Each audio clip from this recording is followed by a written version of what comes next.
السلام علیکم۔ آج ہم لوگ پڑھیں گے اعمال رمضان میں سے۔ کل جو ہم نے پڑھا تھا استقبال رمضان میں سے، آج اس کا دوسرا حصہ ہے۔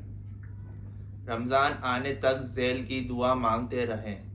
حضرت انس رضی اللہ عنہ سے روایت ہے کہ فرماتے ہیں جب رجب کا مہینہ شروع ہوتا ہے تو رسالت مآب صلی اللہ علیہ وسلم یہ دعا فرماتے تھے: اللہم بارک لنا فی رجب و شعبان و بلغنا رمضان۔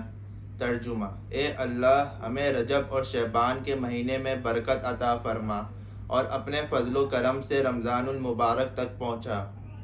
روزے کے مسائل سیکھنا۔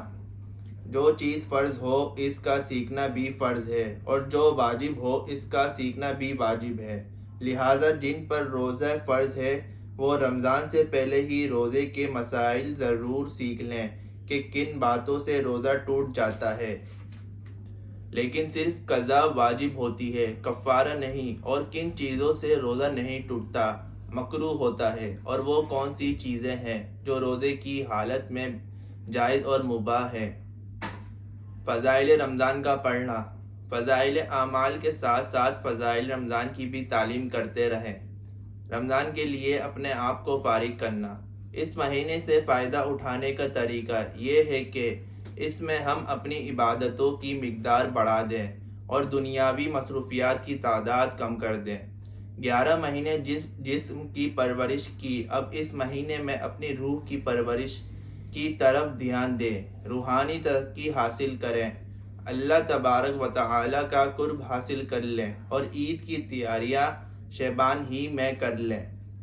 رمضان کے مبارک لمحات، خاص طور سے شب قدر کی مبارک راتیں، بازاروں میں ضائع کرنا انتہائی محرومی کی بات ہے، کیونکہ رمضان کا مہینہ ہی ترک دنیا کے لیے تجوید سے پڑھنے والے قاری صاحب کا انتخاب کرنا۔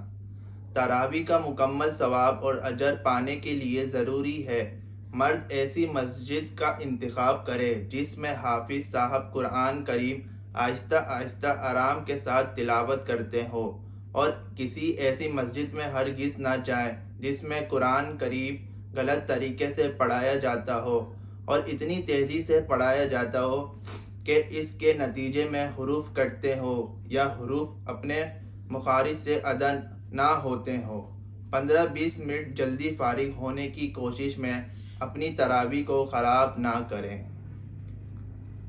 تو یہ تھی آج کی ہماری اعمال رمضان میں سے۔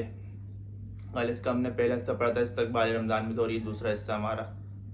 تو جو کچھ پڑھا گیا سنا گیا، اللہ پاک ہمیں ایسے اس پہ عمل کرنے والا بنائے اور رمضانوں میں زیادہ سے زیادہ عبادت کرنے والا بنائے، اور رمضان کے روزے کثرت سے رکھنے کی توفیق عطا فرمائے، اور اس کے مبارک مہینے کے آنے کی ہمیں اللہ پاک ایسی ہمیں بھی جذبہ عطا فرمائے اور ایسی ہمیں کی توفیق عطا فرمائے، آمین۔ اور یہ باتیں آپ بھی سنیں اور اس کو سیکھیں اس میں سے، اور اس کو دوسروں کو بھی سنائیں اور اس پہ پھر خود بھی عمل کرنے والے بن جائیں، اور حضور صلی اللہ علیہ وسلم کی مبارک محنت، مبارک طریقے اور مبارک عمل ہماری زندگیوں میں شامل ہو سکے اور اس پہ ہم عمل کرنے والے بن جائیں۔ تو بس آج کے لیے اتنا ہی تھا۔ ملتے ہیں آپ سے نیکسٹ ویڈیو میں، تب تک کے لیے اجازت دیجیے۔ اللہ حافظ۔